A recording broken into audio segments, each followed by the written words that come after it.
Capítulo 12. Las fuerzas que se hacen la guerra, unas a otras, dentro de nosotros.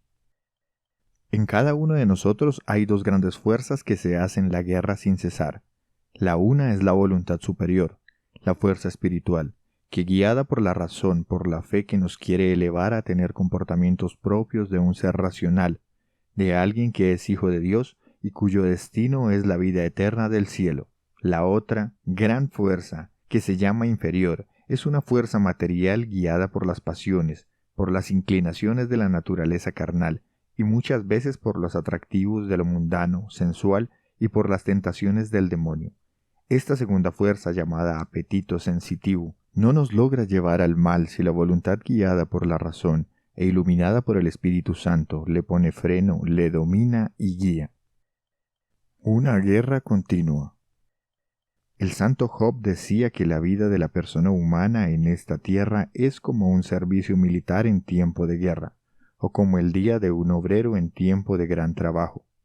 La guerra espiritual entre la voluntad superior, guiada por la razón, y la voluntad inferior, dirigida por las pasiones, durará toda la vida, desde que tenemos uso de razón hasta que exhalemos el último suspiro. Esa guerra será total y sin tregua.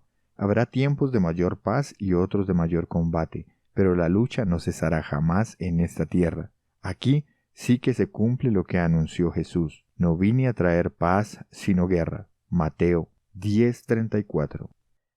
Los 4 caballos. Un autor antiguo decía que la persona humana viaja por este mundo en un carruaje llevado por 4 caballos, 2 blancos y 2 negros. Los 2 blancos son la razón y la voluntad, y los 2 negros son las pasiones y las malas inclinaciones. Y para saber a dónde llegará cada uno, hay que averiguar a quién dejamos que vaya al timón, a Dios o al diablo, o al egoísmo. Si es Dios quien nos dirige con sus santas inspiraciones, el final será la gloria eterna y la santidad. Pero si dejamos que sea el diablo con sus tentaciones el que vaya guiando, el final será la maldad y hasta la eterna condenación. ¿Quién estará dirigiendo mi carroza hoy por hoy? La peor desgracia.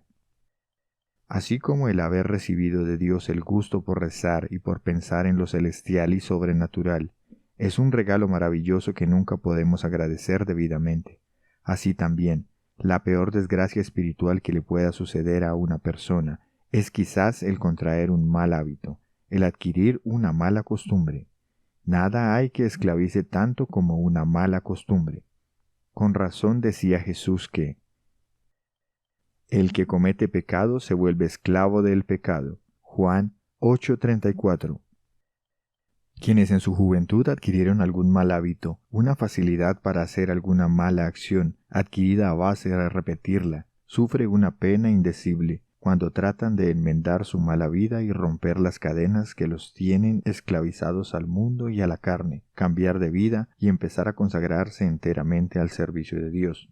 Porque su voluntad se encuentra tan poderosamente combatida por sus malas costumbres y tan debilitada por la repetición tan frecuente que han hecho de los malos actos, que ahora sienten como si tuvieran una segunda naturaleza, y los golpes que reciben de parte de sus malas inclinaciones son tan fuertes y violentos que sin una gracia o ayuda especial de Dios no serán capaces de resistir sin caer una y otra vez.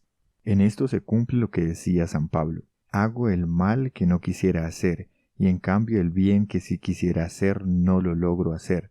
Advierto en mi carne una ley e inclinación que va contra la ley de mi razón y me esclaviza. Es la ley del pecado, la inclinación a hacer el mal. Romanos 7:18. Una felicidad y un fracaso. Esta lucha que acabamos de escribir no la sufren tanto 2 clases de personas. Primero, los que ya se acostumbraron a vivir en gracia de Dios y sin malas costumbres, y segundo, quienes se acostumbraron a vivir en pecado y esclavos de sus vicios. Los primeros son felices porque viven haciendo la voluntad de Dios y gozan de su amistad y de su paz. Los segundos tienen una paz aparente, la paz de los cementerios, donde solo hay muerte y descomposición. Otra condición sin la cual nadie se vaya a hacer la ilusión de que logrará adquirir la virtud y la perfección a servir Dios como conviene si no se dedica a negarse a sí mismo, a llevarles la contraria a muchas de sus inclinaciones y deseos de vida fácil y comodona, sino tiene firme resolución de sufrir y vencer la antipatía que en su misma persona siente hacia el renunciar a muchos pequeños placeres que se le presentan. Jesús decía: el reino de los cielos padece violencia, y los que hacen violencia a sí mismos la conquistan.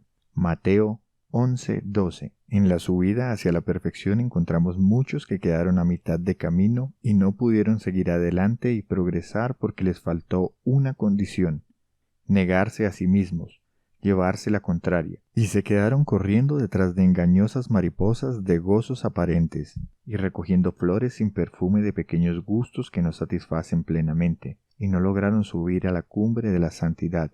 Les faltó la primera condición que Jesús exigía a quienes decían que querían seguirle: si alguno quiere venir en pos de mí, que se niegue a sí mismo. Mateo 16:24. ¿A cuántos pequeños afectos y gustos terrenos he renunciado para lograr ser fiel a Jesús? Si en este día hiciera en un hilo un pequeño nudo por cada vez que me he negado y he ofrecido algún pequeño sacrificio, ¿cuántos nudos lograría hacer? En el día del juicio esa cuenta aparecerá muy clara, y cuanto mayor sea el número de las veces que me negué y me llevé la contraria, tanto mayor será mi premio en el cielo. La causa de que sean tan poquitos los que triunfan. ¿Por qué, siendo tan numerosas las personas que emprenden el camino hacia la santidad, son tan poquitas las que llegan a la perfección? La causa es muy sencilla: no se negaron a sí mismos. Es verdad que muchos de ellos se libraron quizás de grandes caídas y de contraer terribles vicios, pero luego en la subida hacia la perfección perdieron el ánimo y se desalentaron, porque vieron que esto de negarse a sí mismos es oficio de todos los días y de todas las horas, y no se dedicaron a combatir los residuos de su propia voluntad y de malas inclinaciones que todavía quedaron en su naturaleza, a dominar las pasiones que cada vez iban encendiéndose y renovándose en su corazón. Dejaron que todo esto se apoderara de su espíritu y les impidió el ascenso a la santidad. Les faltó aquella cualidad que Jesús exige cuando dice: quien persevera hasta el fin se salvará. Mateo 10:22. Les faltó perseverar en luchar por obtener la santidad. No basta con no ser malos. Hay gente que se imagina que va a llegar a la santidad únicamente evitando hacer el mal, y esto no basta. Así, por ejemplo, existen personas que se contentan con no robar, pero mientras tanto les tienen un gran apego a sus riquezas, no reparten limosnas y ayudas en la medida en la que Dios quiere que repartan. Otros se dedican expresamente a buscar honores y alabanzas, pero sí sienten gran gozo cuando se les ofrecen, y nunca lo rechazan ni hacen nada por evitarlas. Hay fieles que no comen de gula, pero en cambio prefieren siempre en la alimentación lo más sabroso y dejan a un lado cualquier alimento que les parezca menos agradable. Creyentes hay que no hablan mal de nadie ni dicen mentiras, y en eso son admirables, pero en cambio nunca son capaces de callar las palabras inútiles que les gusta decir. Se contentaron con ser buenos, pero no se esmeraron en llegar a la perfección. Las charlas que detienen a mitad de camino. Cuando Jesús envió a sus discípulos a predicar, les dijo: no se detengan a charlar por el camino. Lucas 10:4. Pues los orientales acostumbran detenerse a charlar por largos ratos en el camino con los viajeros que encuentran, y en esas charlas se gasta un tiempo precioso. Es necesario que me pregunte de vez en cuando: ¿esto que estoy diciendo es mejor que el silencio? Porque de toda palabra inútil tendremos que dar cuenta el día del juicio. Mateo 12:36.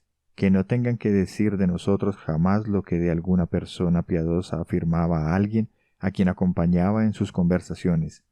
Ha perdido muchas ocasiones que tuvo de callarse, o lo que cuenta que exclamó aquel santo cuando le preguntaron qué opinaba de cierta personita, muy piadosa pero muy charladora. Es buena gente, pero desafortunadamente no le ha logrado poner puerta a su lengua para tenerla un poco más cerrada. ¿Qué fue lo que te puso así? En la vida de una santa se narra que un día, estando frente a la imagen de un Cristo muy chorreante de sangre, le preguntó: Señor, ¿quién te puso así?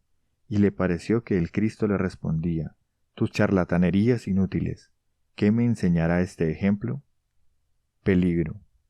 Quien no domina su lengua tiene el peligro de no ser capaz de dominar tampoco sus demás pasiones. Se cumplirá lo que dice la imitación de Cristo: así de libertina y de poco mortificada como tiene su lengua, así tiene las pasiones y las malas inclinaciones. Al contrario, el ejercicio de voluntad que hacemos para tratar de que nuestra lengua no diga lo que debe decir y diga siempre lo que más conviene, irá fortaleciendo de tal manera nuestro carácter, que sin darnos cuenta iremos adquiriendo fuerzas para dominar también las pasiones y las malas inclinaciones. Una ilusión. Muchas almas que se dedican a la vida espiritual caen en una ilusión que no es fácil de descubrir al principio. Ilusión es imaginarse que sí existe y es lo que en realidad no existe ni es como uno se imagina. Y su ilusión consiste en pensar que en verdad se está progresando en santidad y perfección, cuando lo que está haciendo es seguir los propios gustos e inclinaciones. Muchos creen que están obrando por amor a Dios, cuando lo que están haciendo es amarse a sí mismos, si en verdad se puede llamar amarse a sí mismo, el seguir los propios antojos.